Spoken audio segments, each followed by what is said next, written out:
Hi, this is John Pettigrew, and you're listening to Talking Through My Hat, a podcast that explores bookish businesses, the fantastic people who create them, and what those people have learned.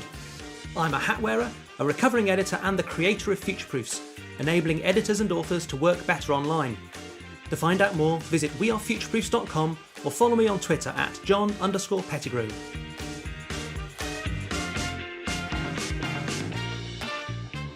Welcome to this week's Talking Through My Hat. Today I'm talking with Sean Preston, founder and editor of short fiction platform Open Pen magazine, which has been described as more like a shot of absinthe than a boring pint of lager. He's a proud East Londoner, an ex-pro wrestler, a full-time thing maker at a South London record label, and an occasional short fiction writer himself. So welcome to the podcast, Sean. Hello, thanks for having me. Well, absolute pleasure. At an impressive and eclectic list of occupations, what brought you to the world of writing in the first place? Yeah, well, maybe that's it. Not many of them survive now, so obviously I do still work in music, but as the bio says, my wrestling days are behind me. And I guess, yeah, more than anything, right now, I guess I'd have to consider myself editor of Open Pen and short fiction writer on the side.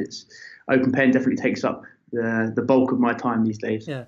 So how do you describe Open Pen to people when you kind of have to tell them what it is that you do with it? I guess when I'm being particularly succinct about it, it's a short fiction magazine. We always point out that we're free to distribute. We do offer subscription, but in terms of being stocked in bookshops, it's free, which I think is kind of one of the things that makes it quite different from obviously a lot of other literary magazines. I guess we other people have described us as edgy or otherly. And I sort of hint at that a little bit about in regard to our short fiction, but generally I like to just keep it people's minds open to what we're about, and I think by letting them know that we are a free short fiction magazine open to anyone probably covers it. Yeah, and why did you set it up in the first? And how long have you been going now? And kind of why did you set it up?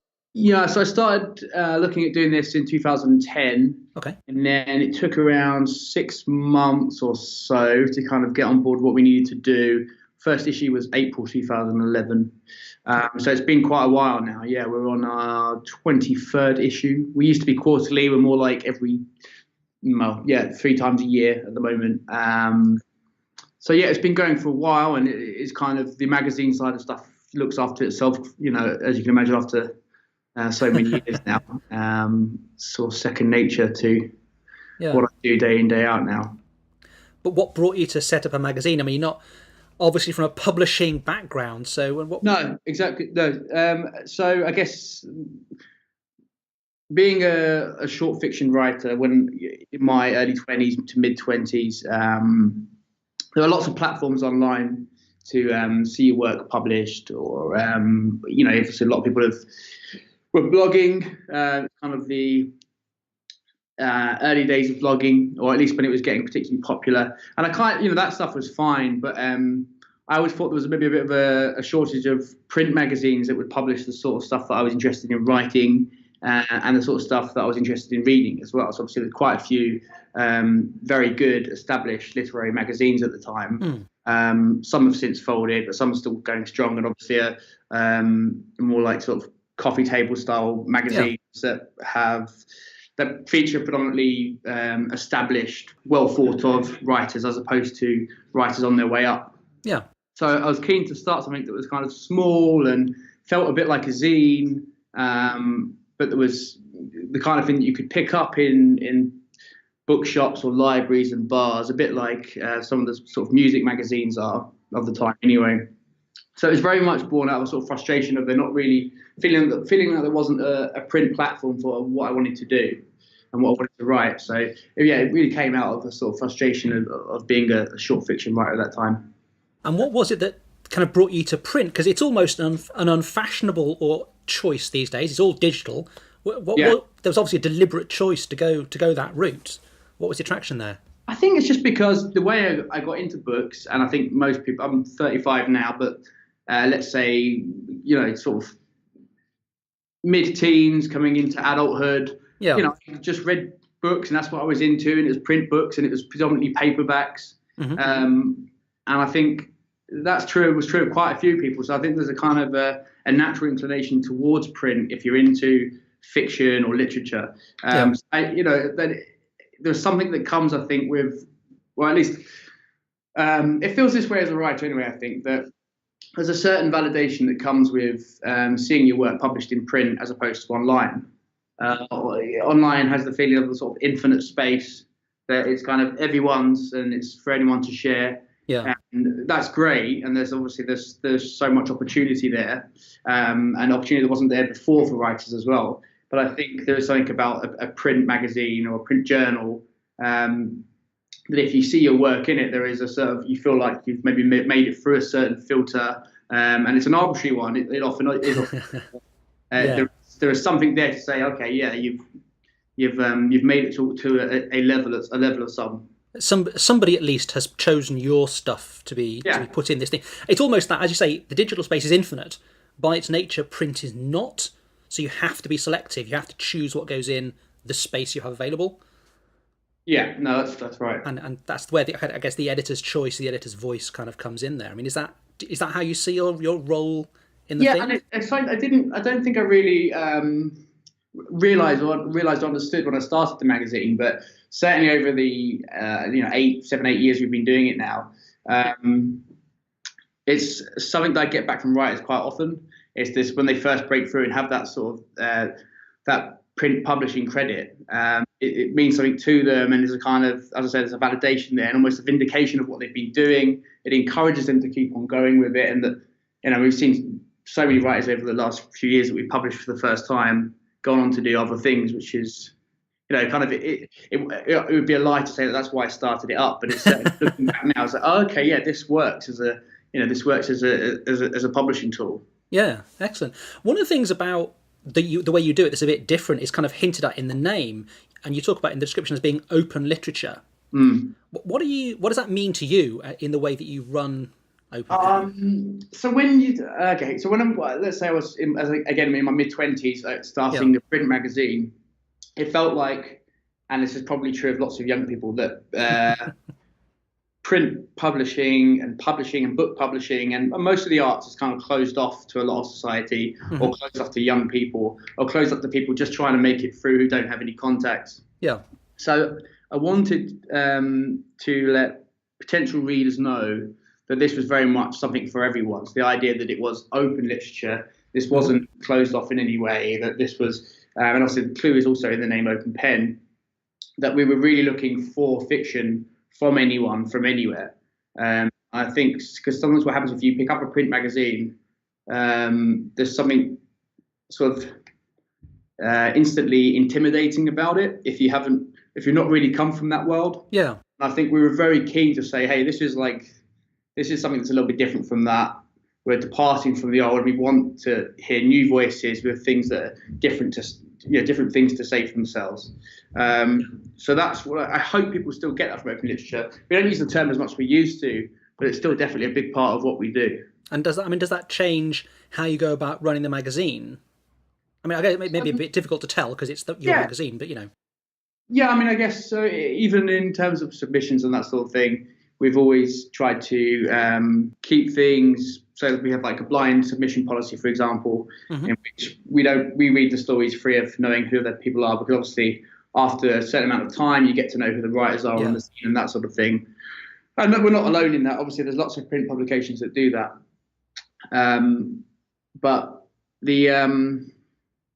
I guess that the idea of open literature sort of permeates a lot of what we do in terms of our live events and that sort of thing as well. We try to keep things at places that anyone can come to.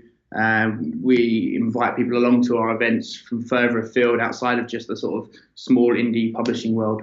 Yeah, and that kind of openness to the rest of society is something that kind of the mainstream publishing is kind of trying and largely failing to engage with. It's a very monolithic culture, shall we say? And it is that, and coming to that Was that something you were intending to take on, or just something you were trying to evade and avoid? Yeah, it was, again, going back to my age when I started it, obviously you come into these things with the idea that you want to tear it all down. And then over time, what happens is you realize, well, actually, not all of it needs to be torn down. Much of it works quite well. You realize that you're not alone in your pursuit, that there are other people and other book publishers who want to do the same thing. They want to engage with new audiences. They want to put out voices that have previously been unheard. And there's actually a community there. And then you have to sort of kind of join forces a bit more and lose the idea that it's you against the world, because it's not just you against the world.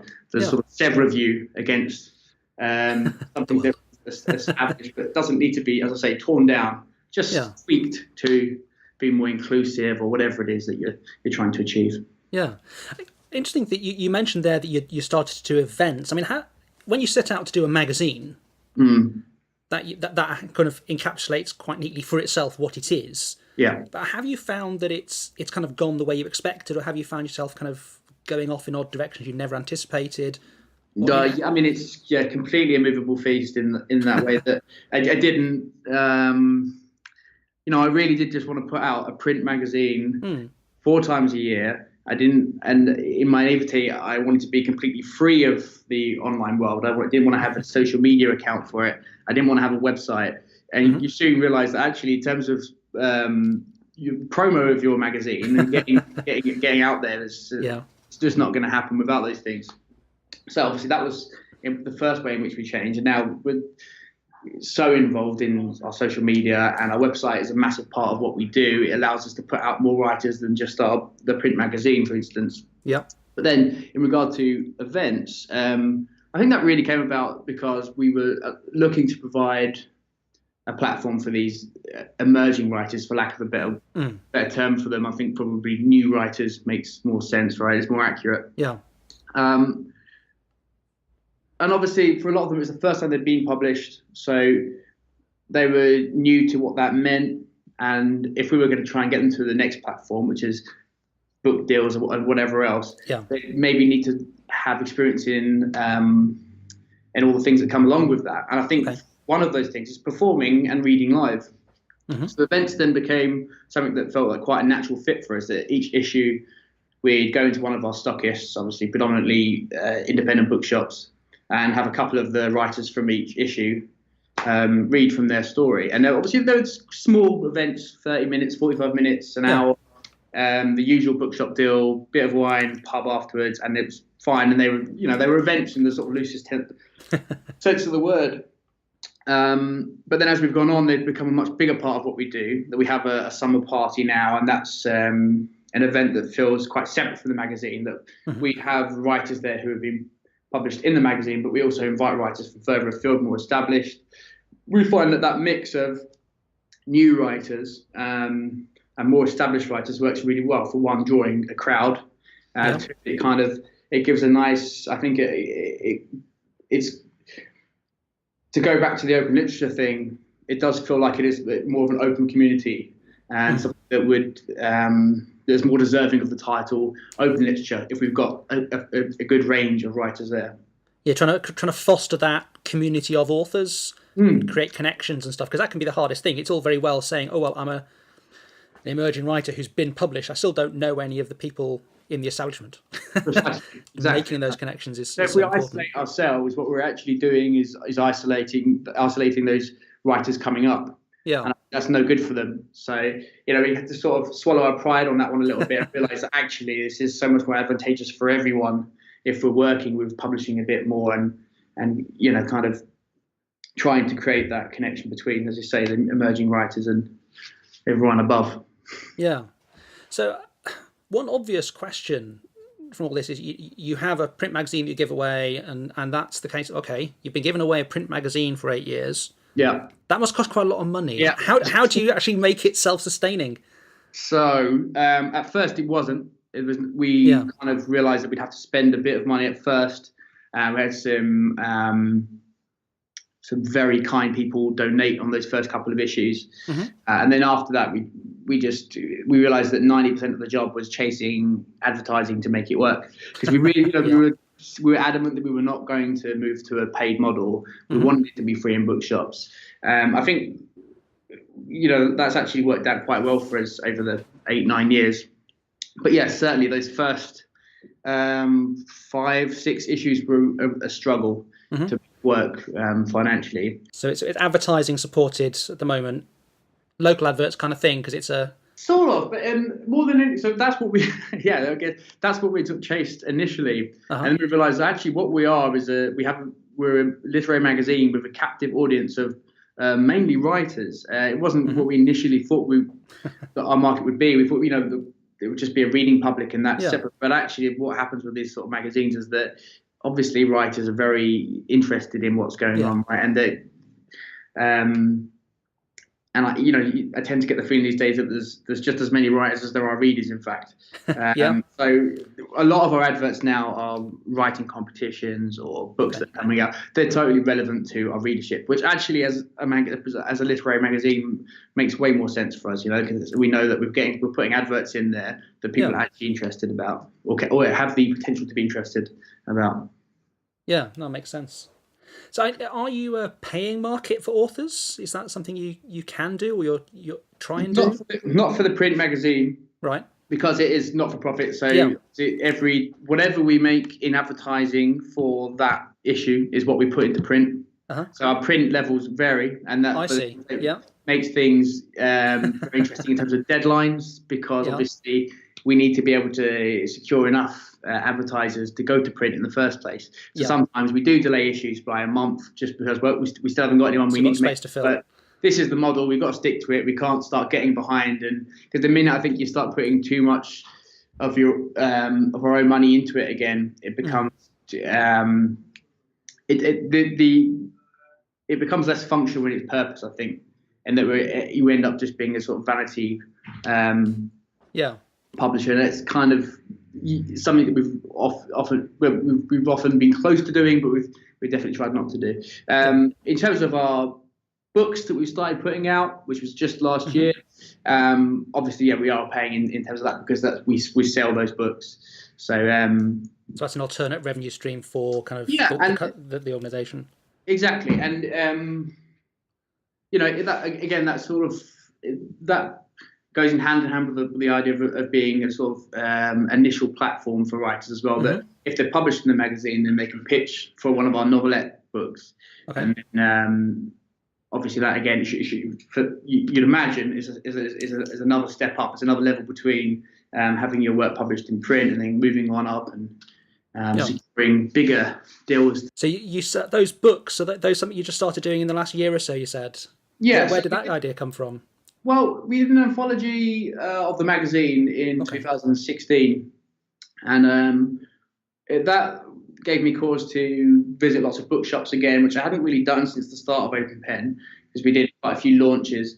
And I noticed there was so many like pocket books around. There's like popping up like Penguin Little Black Classics in particular that year. I think it was maybe their 60th anniversary or something. And I thought it was sort of strange that they get lots of counter space and they don't really have much competition. And I assumed that maybe there's some sort of monopoly on it that Penguin had or whatever. But a lot of the books were telling me, it's like, well, no, not many publishers do it because there's not much money there. And I sort of thought, seeing as it's something that often gets positioned on counter space, it feels like there is perhaps a market for that. And if you do it in the right way, maybe, and your costs are lower than perhaps some of the publishers bigger than us, then maybe you can make it work. So a good year or so I was thinking about doing it, and then spoke to some of our writers that I'd enjoyed working with before. And I found that a lot of them had short stories that were too long for magazines, and they weren't quite the sort of thing that they could get to novel length, which is kind of 100,000 words or whatever. What's that sort of? It's always been that kind of 20 to 30,000 word hole in the market. Yeah, exactly. So again, not quite a novella either, but obviously they are novellas as well. But then we have this nice, neat term for them, novelette, which is a bit of a dated word, but I feel like we'll give it some new legs, but that's what we're trying to do at the moment. So we've been making these little pocket books. We had 2 out at the end of last year. One was a poetry book, which was a departure for us because we are a fiction magazine. Yeah. And we had a novelette by Fernando Strugotti, which was out in November as well. And they seem to be doing quite well. And I think they were quite pleased with it, considering it's our first 2 books. Are you distributing those nationally, or are they kind of just like still in your local network of shops? Yeah, they're on standard distribution. So, you know, most bookshops, well, not most, most good bookshops will have them in stock. As I said, we have a relationship established with independent bookshops. So it kind of, this is actually quite an easy fit for us, because I think the kind of way of what we do, and they're well, if they're taking copies of the magazine from you every 3 or 4 months and they see them going, it's relatively easy to go in and say, hey, here's some books from the same source. Yeah, it's certainly not as hard as selling those magazines to the bookshops in 2011, when I was walking in with copies in my hand going, oh, do you want to have this free magazine? You don't get any money from it. But, it's certainly an easier sell than the initial magazine anyway. That's great. So, I mean, you find yourself, 7 or 8 years down the road running what's, by the sound of it, actually becoming a publishing company almost? Yeah. How did you go about learning to do that? You know, you started off, as you said, kind of a young person with kind of dreams and a vision, and you find yourself now with this organisation. I mean, how did you go about doing that? Did you make it up as you go along, or? Yeah, I mean, in terms of how do you learn how to do that? I think the only real honest answer there is by making lots and lots and lots of mistakes along the way. And I think with the magazine, with costs being fairly low and much of the model looking after itself, it makes it easier for you to. It gives you sort of more room to make those mistakes and learn from them. They're not mistakes that are going to bring the business down overnight. You know, when it's a not-for-profit, there isn't really much business to have to worry about. You can afford to make some mistakes, especially when I'm just going to go to print whenever we have the money there to do it. You know, that was the model for so long that it meant that if there were slight mistakes here and there, it didn't change anything dramatically. It just meant we learned from them and we wouldn't make those mistakes again, hopefully. Certainly not more than 3 or 4 times. I say you've been doing it for years as a not-profit, and specifically not just a not-for-profit. It's kind of a side thing, because you have a day job that kind of pays the bills, as it were. Do you have ambitions for it to become freestanding, its own, with its staff, or even just to be fair to the writers that we're so if we're going to put books out and be serious about that, we have to move on from the not-for-profit model. Otherwise, what would be the point for a lot of the writers that we're publishing, right? I mean,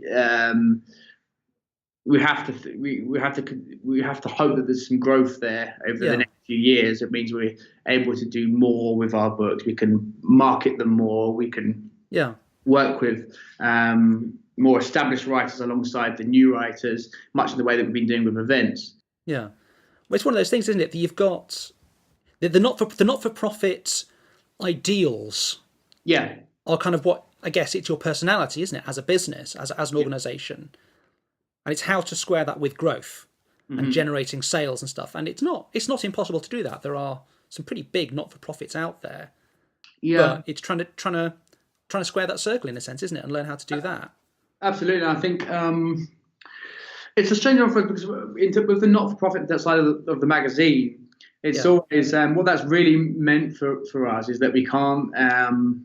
Or certainly there isn't a mentality there to be overly expansive, and I think that's always worked well for the magazine, because we've got a nice niche readership that's interested in what we do, and that's worked for us on a level. When if we've got too big. In terms of our readership, it would mean we'd have even more submissions, and that would the job actually, something that we wouldn't really be able to commit the right amount of time to. With the books, you have to sort of completely depart that way of thinking and think, well, actually, no, we do need to grow this as much as possible to be fair to the writers. And if we believe in this fiction, if we believe the books we're putting out, we have to do it justice by thinking bigger than just, here's our nice little niche crowd that we want to appeal to. And I suppose it's a difference between a magazine and a book as well. Is a magazine is to some degree ephemera. Yeah, yeah, Whereas a book is, to some degree, intended as a persistent artifact. It's just, the point of a book is that it sits there for years. absolutely. Yeah, So it's going to appeal to different people. I think that's something that's is so key in how we've been trying to change our way of thinking about how we do this as well, because every little aspect of making a book is similar in terms of how you put a magazine together. Yeah. But we have to think completely separately from how we did the magazine in terms of, well, this works for this crowd and that's fine. To think, well, actually, no, this probably isn't going to work for these reasons or this market. Yeah. And change what we've been doing all along. So it's nice because I haven't, with the magazine, because it's looked after itself for so many years, and we've kind of been very settled in how the magazine works. This has been the first time for a long time I've had to sort of challenge myself again and think, actually, no, I need to sort of relearn a lot of this stuff, and I need to start making mistakes again so that I can, work out the best way to do this for us. Is that kind of almost part of the motivation for you to do this thing? Yeah, I think it is. I wasn't bored in doing the magazine. But it certainly became something that wasn't a challenge. It was always nice to put out new writers, but I didn't quite have the zeal for it that I did when I first started, for example. So I thought, well, what, that's a good time to move that on to someone else who does have that zeal. Yeah. And, I can get stuck into something that I feel really passionate about again. That's great. I mean, it almost sounds like the magazine is kind of becoming your content marketing to promote the brand, and then the books are going to become a thing that you can point people towards, both as writers and as readers. Yeah, and I really hope that is the case. This is our first issue, which the back cover is not an advert for anyone but Open Pen. So we're advertising novelettes on the back cover of our magazine. Prime advertising space being used for your own purposes. Yeah, exactly. Yeah. So in a sense, it must be quite different, I think, running a magazine like that, an organisation like that for those years, to running a for-profit business as well. It kind of isn't it? I think so. With my day job, the isn't of it is that one is a paid salary, and I'm my own boss, and the is of it is that they're both project-based jobs. I, like most people, have deadlines, have projects, and need to get on with it and make sure it happens. And with my job, my day job is to make products within music. So there's a very clear goal there, and it can go very, very wrong, or you can make sure that you're on top of everything and it goes right. And I think it's not massively removed from making books, making magazines. Is that there is a clear end goal that you need to produce. And I think in terms of time, sure, the magazine and the books have to work around my day job, but you can make these things work if you kind of have if you're realistic about what the project takes, it's achievable. Yeah. But and as you think about the magazine and now the books, kind of trying to run that organisation yourself, what is it that's hardest about that for you? That's a good question. I guess there's been several times over the last 7-8 years when there's been a pressure there, whether that's from other people or just a sort of a feeling of something inside of you, or maybe you should be doing this, to go and do other things, to make something else outside of the magazine. For instance, often people have said you need to move to a paid model. And I think those are that's one of the real challenges in putting the magazine together and the books, is kind of steering clear of things that you're not 100% on.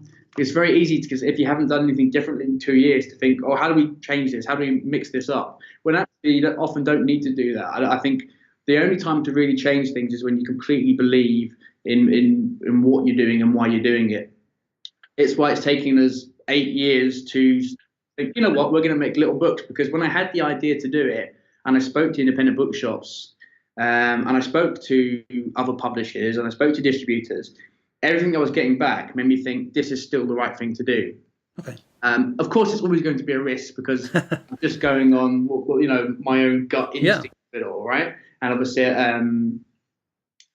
a little bit of advice from publishers and bookshops, as I say, but generally you're going on your sort of gut instinct with it. And I think it's so often you can sort of have a sort of feeling of guilt towards your own project, that you haven't really moved on in a significant way in the eye of other people, when actually you need to make sure that you're completely convinced in every little step that you take, I think.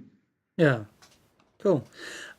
And has kind of running the magazine for several years, for these years, and trying to keep it going and build a team, all these kinds of things, has it taught you anything about yourself? I think it's sort of, there are some rather peculiar findings, actually. One would be that I'm way more stubborn than I thought I was. Okay. I was quite a sort of laid back, easy individual, and I someone who wouldn't have too many hang-ups about how things are perceived, how my products are perceived. But actually, like this, it's very easy to get quite consumed with what you think your product should be and how it should be seen. Okay. I use the word product. I don't necessarily just mean that, because I mean style of fiction that we put out, for example. A lot of that comes from, obviously, one, a passion for what you're doing, but two, this idea that people might not see what you're trying to do, and if the idea that they might misinterpret that is actually quite a force, actually, that people might not quite understand the sort of fiction that you're trying to put out there, or perhaps the image of your magazine or your books. So being quite stubborn about how things are presented, how they go out, when they go out. I'm quite surprised in myself in that aspect, anyway. That actually, I do feel strongly for the thing that I put out there. Whereas at first it's a bit more like, we just put it out there, see what works, see what doesn't. I think I've learned that actually I'm a lot more stubborn of those sort of things than I thought I'd be. Oh, fair enough. And what is it then that keeps you coming back to? You've been doing it for 8 years, or 7 or 8 years. Why are you still doing it? What is it that keeps you at it?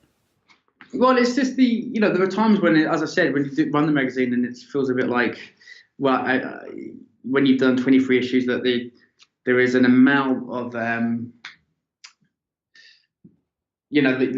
feeling that you're reproducing something, and it takes a sort of writer to come along and change how you feel about that, when they're putting something out there that you haven't put out before, but that you really believe in it. So that feeling tends to come from the new writers that you're publishing, and when you see them go on and do other things and win competitions elsewhere and that sort of stuff. Yeah.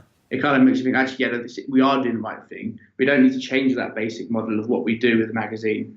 This still works, because even if the magazine doesn't change, obviously there are new writers coming in all the time. Yeah. And they need that platform, I think. It's still a worthwhile thing to be doing. Yeah. Brilliant. Well, thanks very much for your time today, Sean. That's been a really interesting conversation. Thanks very much. Cool. No, thank you for having me, as I say.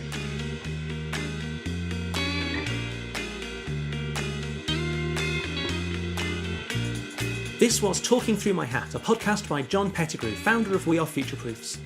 Please let me know your thoughts by leaving a review at Apple Podcasts or by commenting on the website, myhat.wearefutureproofs.com. You can subscribe to this channel at Apple Podcasts, Spotify, or wherever you get your podcasts. Our theme music is from hooksounds.com.